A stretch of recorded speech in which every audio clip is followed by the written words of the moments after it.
అడుగుతున్నా, ఏం మన రాజులమా? మనకిచ్చింది ఒక ట్రస్టీగా 5 సంవత్సరాలు పరిపాలించమని, ప్రజాధనానికి ప్రజల ఆస్తులకి రక్షణగా ఉండమని మనకు అధికారం ఇచ్చారు తప్ప పెత్తందారీ వ్యవస్థలో ఇష్టప్రకారం చేసి 640 కోట్ల రూపాయలు తగలబెట్టే పరిస్థితికి వచ్చారు.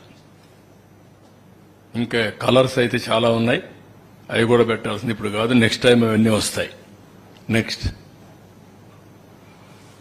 ఇంకా సరే, లాస్ట్కి వచ్చే కొందికి ఇంకా పెద్ద స్కెచ్ వేసాడు. మనందరి జుట్టు ఆయన చేతల్లో పెట్టుకోవాలనుకున్నాడు. కడాన ల్యాండ్ టైటిలింగ్ యాక్ట్. ఇది చూస్తే, ఈ యాక్ట్ చూస్తేనే భయంకరం. మొత్తం నీతి ఆయోగ్ చెప్పింది నేను చేశా అన్నాడు. దేశంలో ఎక్కడా ఈ చట్టం అమలు కాలేదు.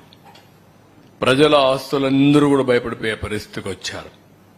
ఇది చూసిన తర్వాత మీరు చూస్తే నో అపీల్స్, సివిల్ కోర్ట్సే లీవ్, నేరుగా హైకోర్టుకే వెళ్ళాలి. ఇంకొక పక్కన దీంట్లో మనం చూసినప్పుడు ప్రైవేటు వ్యక్తులను కూడా ల్యాండ్ టైటిలింగ్ ఆఫీసర్గా పెట్టుకోవచ్చు. అంటే ఆయన సాక్షిలో పనిచేసిన పెడతాడు. మన సాక్షిలో పనిచేసిన గవర్నమెంట్లో పెట్టాడు. అదే మరి వాళ్ళ గుమస్తాలందరినీ తీసుకుని పెట్టుకునేవాడు. అంటే ఎంత అహంభావం.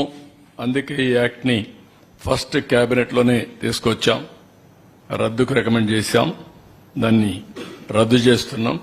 కానీ ప్రజలకు తెలియాలి, ఆ యాక్ట్ యొక్క వివరాలు ప్రజలు చర్చించాల్సిన అవసరం ఉంది.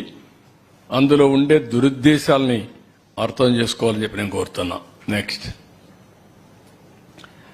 మొత్తం యాజ్ ఆన్ టుడే ఇవన్నీ కూడా పైలట్ ప్రాజెక్ట్ అనుకోండి, ప్రూఫ్ ఆఫ్ కాన్సెప్ట్ అనుకోండి, కొన్ని వివరాలే మాత్రం వచ్చాయి.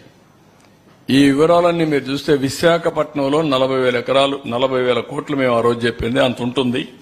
ఇప్పుడు దీంట్లో వచ్చినట్టే మాత్రం 4,469 కోట్లు. ఈ 6-7 కేసులు నేను ఎస్టాబ్లిష్ చేసిన కేసులు. ప్రకాశంలో 101 కోట్లు, తిరుపతి 270 కోట్లు, ఇంకా చాలా ఉంటుంది, కొన్ని వేల కోట్లు ఉంటుంది తిరుపతి. చిత్తూరు 99 కోట్లు.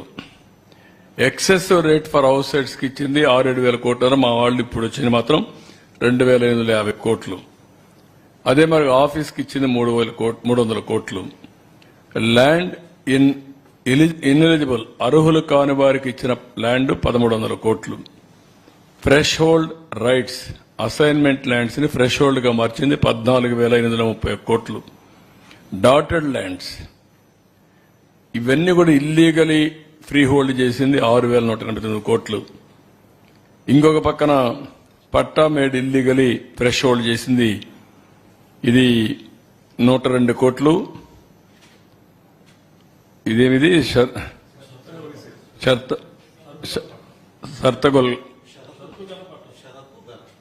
షర్తగల పట్టా ఉంది, అవనగడ్డలో ఉంది. కొన్ని ఏరియాల్లో కొన్ని అప్పుడు ఉండే ఇదంతా స్పెసిఫికేషన్స్ ప్రకారం.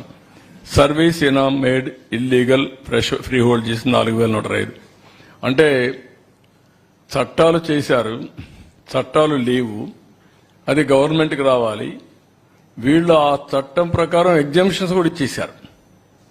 ఏదైనా సరే ఆ ల్యాండ్ కొట్టేయడంలో సిద్ధహస్తులు వీళ్ళు ఎన్ని ఉన్నాయో అన్ని వైలేషన్ జరిగాయి.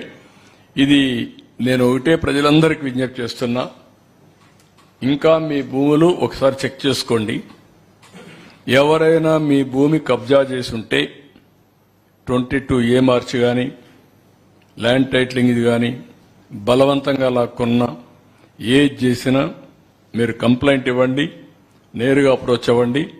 మీ భూమి మీకు ఇప్పించే బాధ్యత మాది. అదే మరి ఎవరైతే ఈ తప్పుడు పని చేశారో వాళ్ళని పనిష్ చేస్తాం చట్ట ప్రకారం. తద్వారా మీకు న్యాయం చేపిస్తాం. ఇలాంటి జరిగినప్పుడు భవిష్యత్తులో ఇంకొకరు చేయకుండా ఉండాలి అంటే కఠిన శిక్షలు అవసరం. మళ్ళీ మీరు కూడా ధైర్యంగా ముందుకొచ్చి మీ భూమి పరిరక్షించుకుంటే భవిష్యత్తులో ఎలాంటి చేయాలంటే కూడా ఎవడైనా భయపడతాడు. ఈ విషయంలో చాలా స్పష్టంగా ఉండమని అప్పీల్ చేస్తున్నా. రాష్ట్రంలో చాలా జరిగాయి. ఇక్కడే చిన్న చిన్న విషయాలు ఇక్కడ చెప్పలేకపోయాం. విశాఖపట్నంలో ఒక అతనైతే ల్యాండ్ ఓన్గా కొనుక్కుంటే ఆయన ఎంత హెరాస్ చేశారో కడాన సుప్రీంకోర్టు వరకు పోయే పరిస్థితి వచ్చింది. రంగనాయకమ్మ ఆస్తి కొట్టేస్తే హైదరాబాద్వి షెల్టర్ తీసుకుని మొన్నటి వరకు బతికి ఇప్పుడు మళ్ళా వస్తే